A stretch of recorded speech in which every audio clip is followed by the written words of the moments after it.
Ladies and gentlemen, today I have a guest whose story of success inspires us.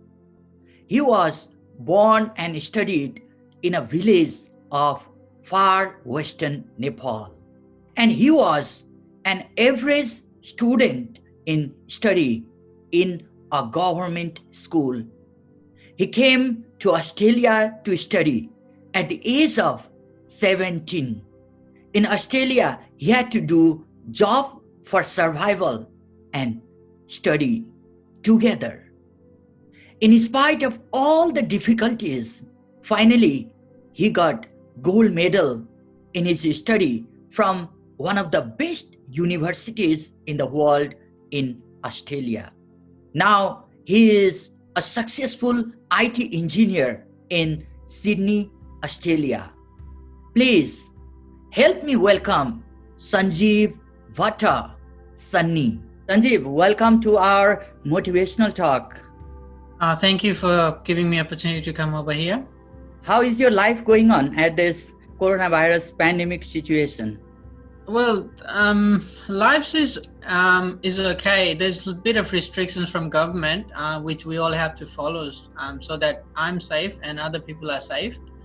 This is not just for me; it's for everybody. So it's okay. As far as we follow the restrictions and follow the guidelines from government, it's life's okay. It's not that bad in Australia at the moment. Can you please tell us about your childhood days? Well, childhood days. If I remember my childhood, I probably be a naughty boy. Not that great.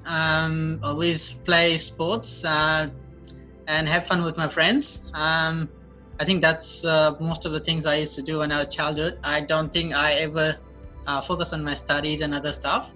As you know, right? As we grow, our maturity grows as well, and that's where we. I think after my high school, we started focus on our studies, career, and other stuff. I think I came from Ataria, which is far west development region in Nepal. It's a little village with a lot of community. Even though it's far west development region, we have a lot of people from east, west, north, south of Nepal. Mix of a lot of cultures over there too. So yeah, we went when I was in high school. It was Sri Durga Lakshmi High School. I did my year 10 from there. Then I had to go to India to study. I went to Dehradun to study my year 11 and year 12. After I graduated from my high school, I ended up in Kathmandu to do some medical preparation, because I thought that after we finish my high school, let me try some medical exams and see if I can go from there. A year in Kathmandu, I focus on medical exams plus look for alternative as well. If one thing doesn't work, we need a plan B. So I started preparing for IELTS as well at the same time. And that's where when I clear my IELTS, I make up my mind, okay, it's time to go to Australia. And family supported, and I ended up taking flight to Australia. When you were doing your schooling in Attaria, how was your performance at that time? Well, I was average. I wouldn't say I'm the best. I was best, but I was average. I'm doing my best, but I think because I was more into education was one part, but I was more into sports as well. Sports or having a good time with friends. Enjoy. I was enjoying my life rather than just being in a study. I think I started my study. Take a pace after my high school. When you studied in Australia, you became a gold medalist, right? Yes. When I came to Australia, I studied. When I did my university in Australia, my bachelor's. Yes, I was. I graduated with distinction in all of my grades, and I ended up graduating with highest GPA in my cohort. So you topped the entire university. It's they have different faculty, so it's not just the whole university; it's a whole faculty. So um, I get highest GPA in my faculty. What was your faculty? We are. I don't remember. I think it is the College of Engineering and Science. No, yeah, Engineering and Science something. After you got gold medal, you were in Nepal to get gold medal from the president of Nepal. Am I Yes. right? Yeah, that was in 2013. When you were in school, you were average student, not performing that much good. And when you went to Australia, you got the gold medal. How did this huge transition happen in your life? Well, What when was I was a kid, my parents paid for education. I didn't know the value of education. I was more into enjoying my life. When I came to Australia, I had to pay my bills. I have to pay for my transportation. I have to pay for my education, and I had to come out because for me, all I wanted to do is I wanted to graduate with good grades.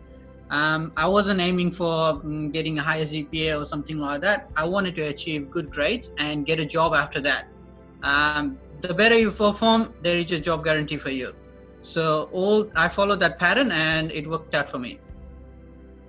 what was the main motivation factor that pushed you to achieve that success? Well, the main motivation factor was to get a job. And second thing is I'm paying for my university from my pocket. So I knew the value of money. And there are many people who are average students and they come to Australia or they go other developed countries for study. What do you suggest them? How do you inspire them that they also can perform better, get good grades in future from their universities? Well, what I say to everybody is when you come here for study, focus on your study. After you complete your study, you will have opportunities to do other things. However, your main first primary focus is to get your study done and target to get your study and try to learn as much as you can from your study. Because when you graduate from university or colleges, your employer expect you to have some knowledge what you studied. So your aim is to come here, do some studies, and do studies in the way that you can get something with you when you graduate. End of the day, it will help you to get good jobs if you do that way.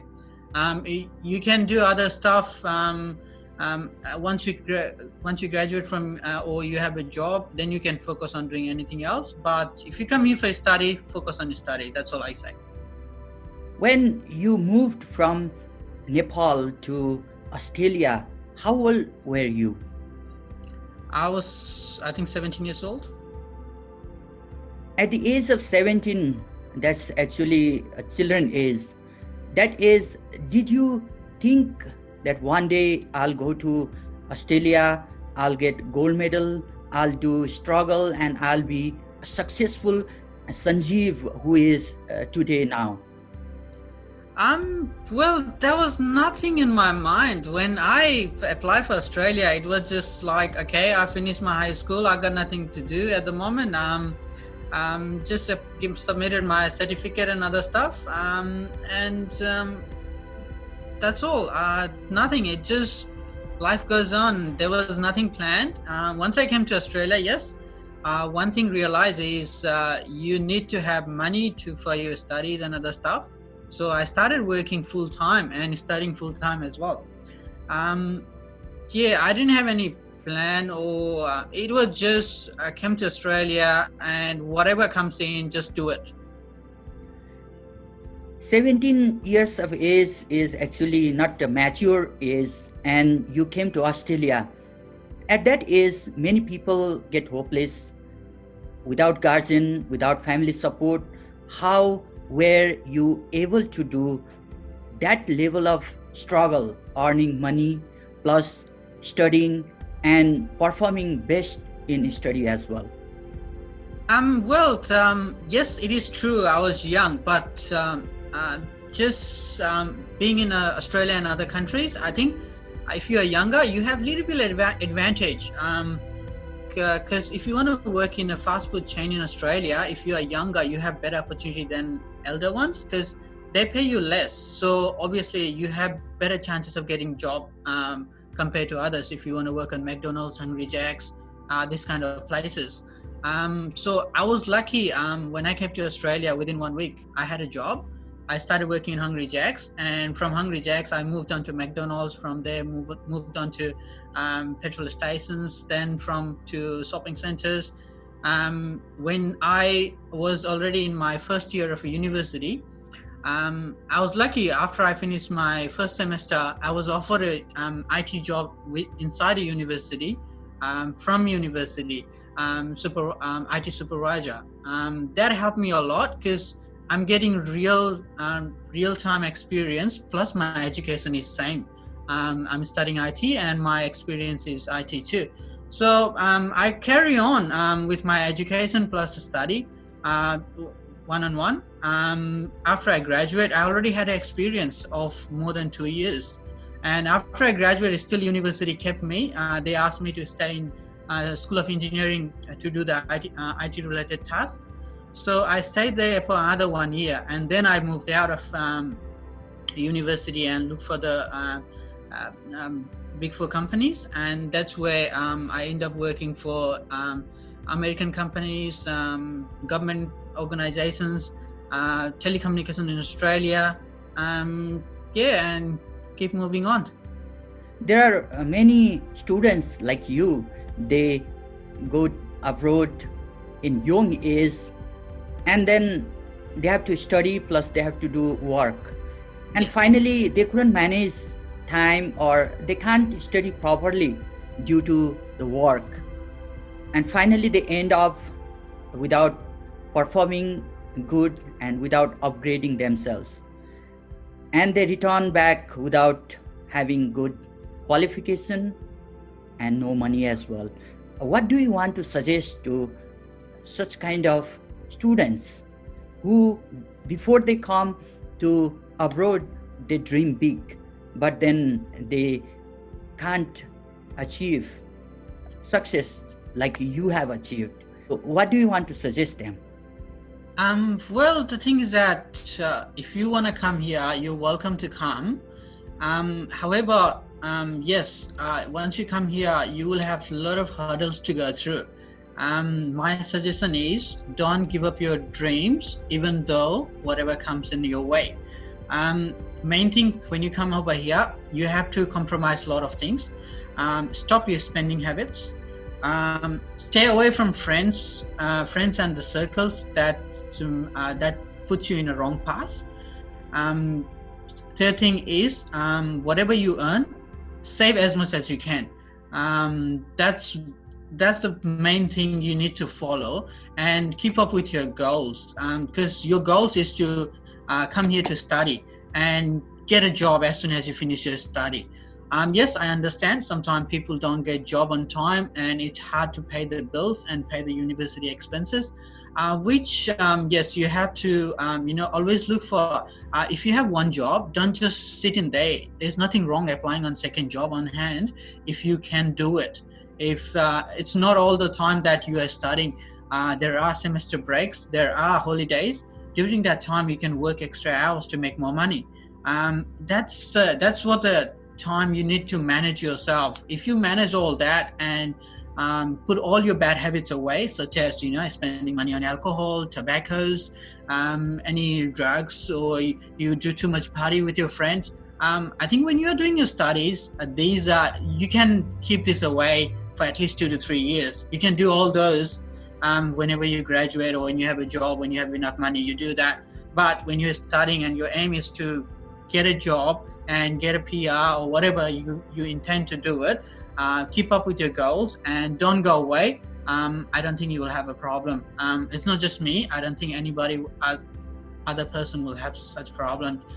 It just depends on you, how you control, how you save, and how you follow your goals. You have been in Australia for long and you have been well settled as well. You have house, you have family there. At this young age, you are able to manage so many things. And there are other people. What do you suggest? How can they manage their settlement there? If you come as a student, obviously it is more meaningful. You live with your friends. Pick up the good friends with same sort of motivation and same sort of goals. It will help you. Not only that, it will help you finding a job. When you rent an apartment or house, it will help you to save and reduce your expenses. And on top of that, whenever you need help, you're sick or anything like that, your friends around you can help you around too. So try to stay within your circle with good, I would say, with good circle, and focus on your studies. Once you finish your studies, that's where you start thinking about jobs. After the jobs, that's where if you get a PR in Australia, that's where your job, your regular income, your life is in balance at the moment. You don't have a stress of a student life. Have some savings. If you want to buy a house, try to save as much as you can, up to 20% of the house price you're looking for. I think if you have a good job, you can achieve it, because in Australia, many of the Nepalese, we work in IT, accounting, nursing, and various other fields. These all are, well paid, good occupations to work, and they get paid well too. And I see many of my friends and family circles, they are already settled, and even they struggle as I did struggle, but I don't think it is very hard. All you need to do is follow the paths and don't just go away. If you follow the path, and it will come up. Obviously, things don't happen in days. It takes years, but it will come up. You told that if people want to come Australia or any country, it's better to come on early age because it's easy to get job. What about the study? Well, the thing is that study depends on what you are studying. For me, for my example, I'm in IT profession. So in IT, yes, it is. You can come just after high school and do your bachelor's degree here. You can come after bachelor's as well. It all depends on the individual, which field, what you want to do. Before you come, do a little bit of studies. Main thing I can say is find out which university you are studying, the university ranking, because end of the day, it matters which uni you go and what you learn. It's not about just getting a degree. It's about getting the knowledge that you can apply to workplace after you graduate. So don't just come cheap university or college. Look for the university or college where you can learn, gain skills, and apply that to the workforce tomorrow. What was the most difficult situation you faced in Australia in your career time and study time? If I say most difficult thing was, I had a couple of months without job. There was financial crisis during that time. They lay off a lot of employees, and I was one of them as well. I think that was the toughest time, but I was lucky to get away with it within a week or two. Within a week or two, I started applying for the job. I didn't give up, even it was tough time, and I was able to manage to find another job. That was the toughest time. Probably, I was never unemployed, but that was the first time I was unemployed. So I think I felt different, but from there I learned the lessons. No matter what you're doing, always look for the doors. Look and think outside of the box. There's nothing wrong, even though you're not looking for a job. You're already happy with your job. There's nothing wrong looking around, because you never know what can happen. So be prepared. Which was your most cheerful and exciting moment that you enjoyed a lot? My most cheerful and exciting moment, I think when I received a letter from university that I'm being selected for a lot of awards in 2011.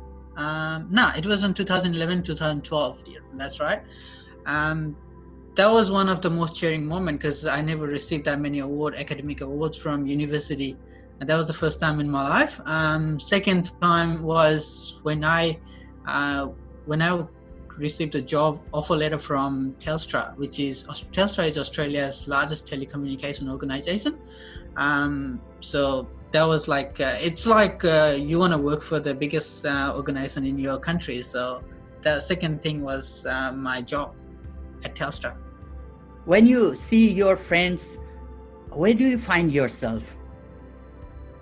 Well, I don't compare because you can't compare with your friends, and there shouldn't be any comparison with your friends because it depends. I'm in IT, they're in accounting. Someone is doing safe in hospitality industry. It's every profession is different. We should not be comparing. We should be looking at whatever you are doing. Are you happy with that, and are you enjoying it?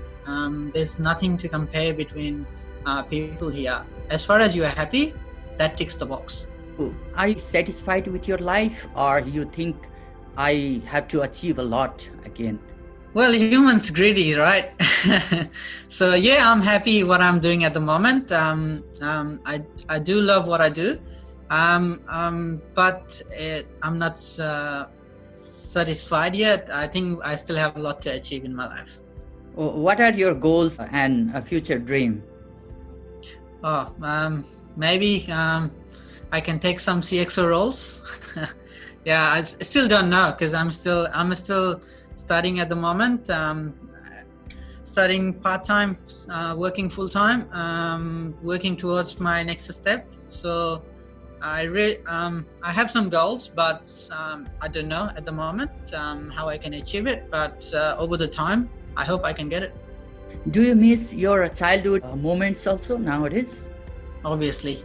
I don't think anyone doesn't miss their childhood. I think that's the best moment, right? You play, have fun in your life. You don't have any restrictions. You go wild. You do anything in your life. I think we didn't have any responsibility that time. We didn't have to worry about any family and other stuff. All we do in our childhood is enjoy ourselves with friends and family circles. Obviously, that moment is precious moment always, and I do still remember, and I still feel sometime I wish I can go back. Can you share one moment that you still remember a lot? If I say my childhood moment is, I used to go to my grandpa's house a lot, and my grandpa was my grandpa from my mom's side was more. He was more as a friend than a elderly person in a family. Even though I respected him as a grandpa, but he was more as a friend to me because I always go out with him. Wherever he goes, he will take me around when he comes to the town I was living. And yeah, that was one of the most memorable moment, if I can remember, from my childhood. You have been married also nowadays. How did you manage your marriage life? Well, it's marriage life. I think it's not hard to manage because most of the time we spend our time working, right, for employer. So 9 to 5, we do our job, and after you come home, then you spend most of your time either having your dinner or something like that. And when you go your holidays and other stuff, just go for travel and enjoy your life. I think that life goes on. All you need to do is a bit of understanding between each other. I think it's not hard, right? How many family members you have right now? Oh, we're only 2 people at the moment. Are you planning for children as well? That's over the time. We'll see. Not right now. When time comes. You have experience living in Nepal. Your childhood was there and you develop your professional life in Australia. What difference do you find between Nepal and Australia? It's totally different because I lived my childhood life in Nepal and my school life in Nepal, which I cannot compare with my professional life here because I never had this kind of experience in Nepal because I never worked there. However, here I have, family responsibility, responsibility to pay my bills. I have to pay mortgages, and it's totally different time compared to where you live your life with responsibility versus life without responsibility. So I cannot compare, but I still say that both lives are good as time comes through. We have to go through these stages in our life. If you were in Nepal right now, what you be doing? Oh, if I was in Nepal this time, let's take an example. Obviously, this time and age, we will be working 9 to 4, 9 to 5. But apart from that, most of the time, I will still spend my time with my friends and family members. I still go out with my friends, play the sports in the afternoon or evening, and whatever I can. I think it's back in Nepal, it's more culture oriented. We all know each other wherever you live. Probably your whole town knows you. Compared to Australia and overseas, that's the thing you don't get here. Here you only know within your space. Not many people know you, and it's a little bit different culture here. Do you have any plan for future to visit Nepal, invest in Nepal, or do anything in Nepal? Well, I do have plans, but plan never come true. I had plans this year to go back to Nepal in October, November time, but I think COVID-19 won't allow me. Then we have to postpone. We had similar plan last year. Then last year I had to change my job, so I couldn't go any holiday. So this year I had a plan. So same COVID-19. Next year, hopefully we can get there. What do you want to say to your childhood friends in Nepal, family members, and other relatives? Well, all I can say is stay safe at the moment. Follow the government's guidelines. Whatever decisions government make, all these lockdowns are not for government. It's for you actually. Look after yourself. And more you isolate yourself, it's not just you are doing for yourself. You are doing for others as well. You're keeping yourself safe, plus you are keeping others safe, and you're helping minimize the spread of this disease. On top of that, when I come over there next time, let's catch up and let's have some good time together. Thank you, Sanjiv, for giving your valuable time, sharing ideas, and giving so many suggestions, sharing your experience. We are thankful for your time. Thank you so much. Thanks for giving me the opportunity to come over here and talk to you. It was good and nice talking to you. Thank you.